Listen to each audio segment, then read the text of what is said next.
And now Chapter 10, Dhruva Maharaja's fight with the Yakshas.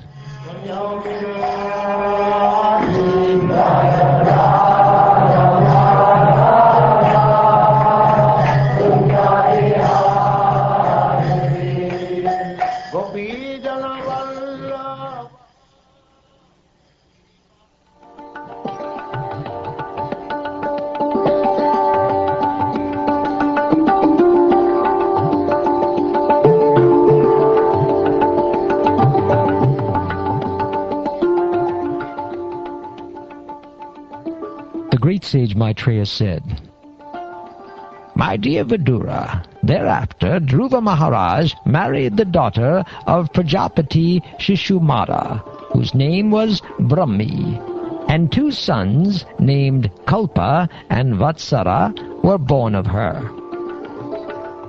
The greatly powerful Dhruva Maharaj had another wife named Ila, who was the daughter of the demigod Vayu. By her he begot a son named Utkala, and a very beautiful daughter. Dhruva Maharaj's younger brother, Uttama, who was still unmarried, once went on a hunting excursion and was killed by a powerful Yaksha in the Himalaya mountains. Along with him, his mother, Suruchi, also followed the path of her son. In other words, she died.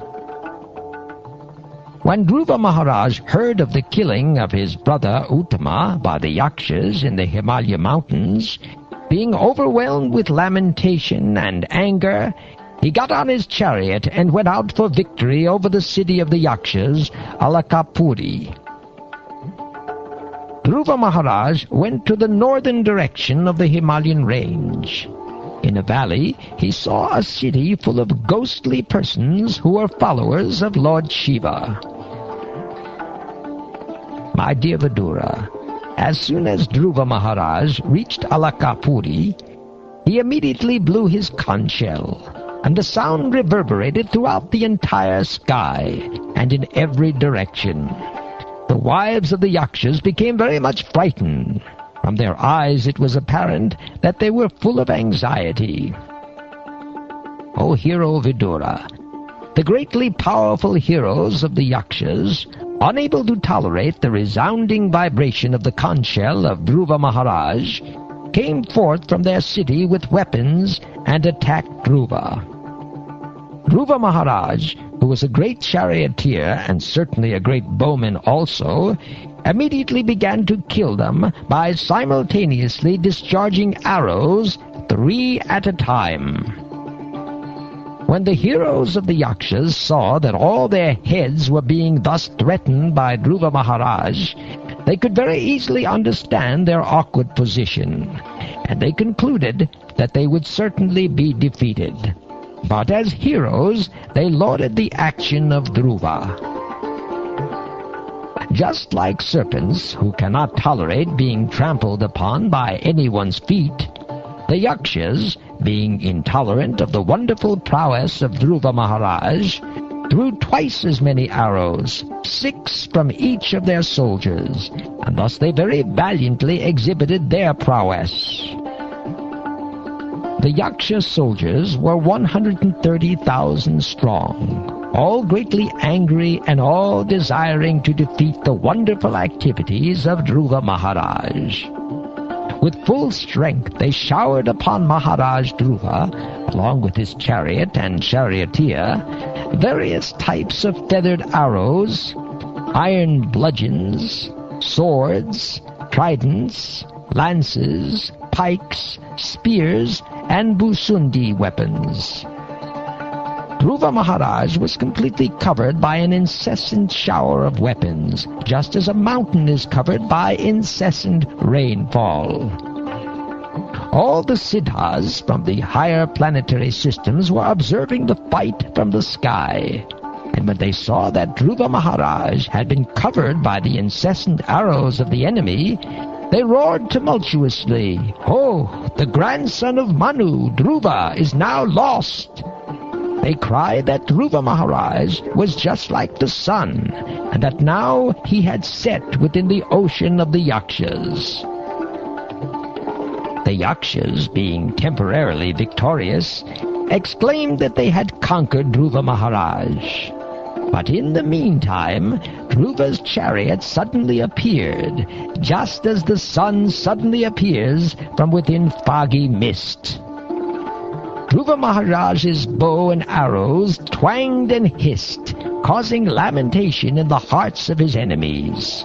He began to shoot incessant arrows, shattering all their different weapons, just as the blasting wind scatters the assembled clouds in the sky. The sharp arrows released from the bow of Dhruva Maharaj pierced the shields and bodies of the enemy, just like thunderbolts released by the King of Heaven, which dismantled the bodies of the mountains.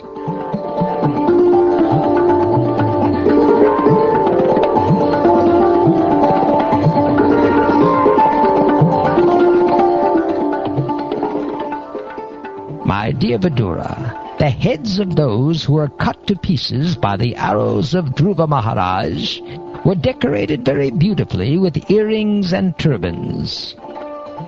The legs of their bodies were as beautiful as golden palm trees. Their arms were decorated with golden bracelets and armlets, and on their heads there were very valuable helmets bedecked with gold.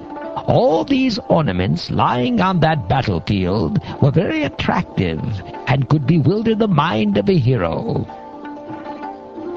The remaining Yakshas, who somehow or other were not killed, had their limbs cut to pieces by the arrows of the great warrior Dhruva Maharaj. Thus they began to flee, just as elephants flee when defeated by a lion.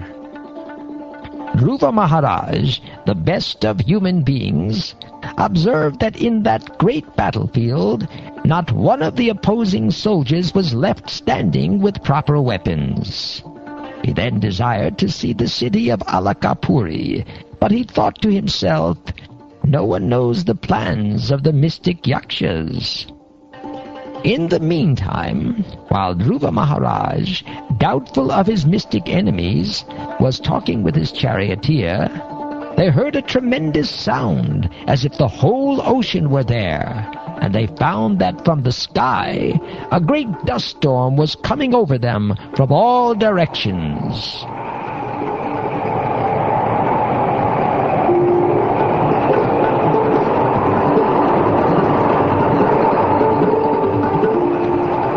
Within a moment, the whole sky was overcast with dense clouds, and severe thundering was heard. There was glittering electric lightning and severe rainfall.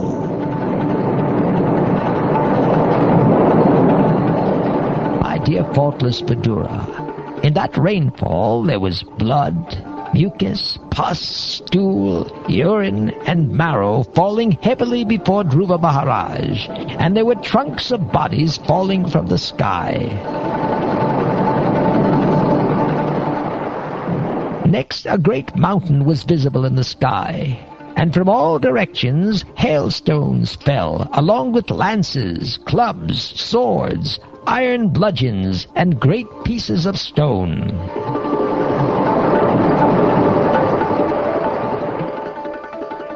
Dhruva Maharaj also saw many big serpents with angry eyes, vomiting forth fire, and coming to devour him, along with groups of mad elephants, lions, and tigers. Then, as if it were the time of the dissolution of the whole world, the fierce sea, with foaming waves and great roaring sounds, came forward before him.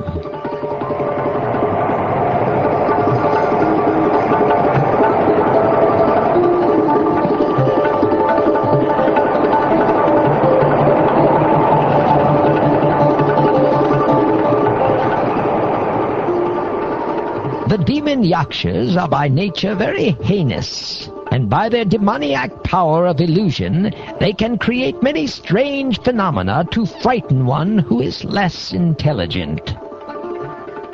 When the great sages heard that Dhruva Maharaj was overpowered by the illusory mystic tricks of the demons, they immediately assembled to offer him auspicious encouragement. All the sages said, "Dear Dhruva, O son of King Uttanapad, may the Supreme Personality of Godhead, known as Shangadanva, who relieves the distresses of his devotees, kill all your threatening enemies. The holy name of the Lord is as powerful as the Lord himself. Therefore, simply by chanting and hearing the holy name of the Lord, many men can be fully protected from fierce death without difficulty. Thus, a devotee is saved."